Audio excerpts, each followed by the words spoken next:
गरीब बहू की कहानी।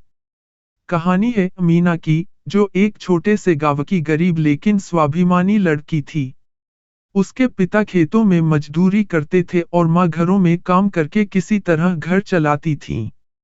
मीना पढ़ना चाहती थी, कुछ बनना चाहती थी, लेकिन हालातों ने उसे 20 के बाद स्कूल छोड़ने पर मजबूर कर दिया। 18 की होते होते उसकी शादी शहर के एक परिवार में तय हो गई। मीना ससुराल आई तो लगा जैसे सपनों की दुनिया में आ गई हो, लेकिन हकीकत बहुत अलग थी। सास ससुर को उसका गरीब घर से होना पसंद नहीं आया। हर बात पर ताने, उपेक्षा और बेइज्जती मिलती। पति मनोहर चुपचाप सब देखता, पर कभी कुछ बोलता नहीं। मीना ने कभी पलट कर जवाब नहीं दिया। वह दिन रात घर के काम करती, सबका ध्यान रखती, लेकिन कोई उसकी भावनाओं को नहीं समझता। उसका दिल टूट चुका था, मगर उसकी आत्मा अब भी जिंदा थी। एक दिन मीना ने अपने ही टूटे हुए सपनों को दोबारा जोड़ना शुरू किया। पास की लाइब्रेरी में वह चुपचाप पढ़ने जाने लगी। वहीं उसे पता चला कि नगरपालिका कंप्यूटर कोर्स चला रही है, वो भी मुफ्त है।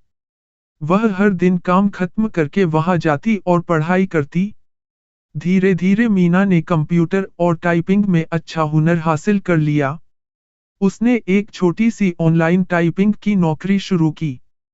पहले महीने थोड़े पैसे आए, लेकिन मीना के चेहरे पर खुशी थी, ये उसकी खुद की कमाई थी।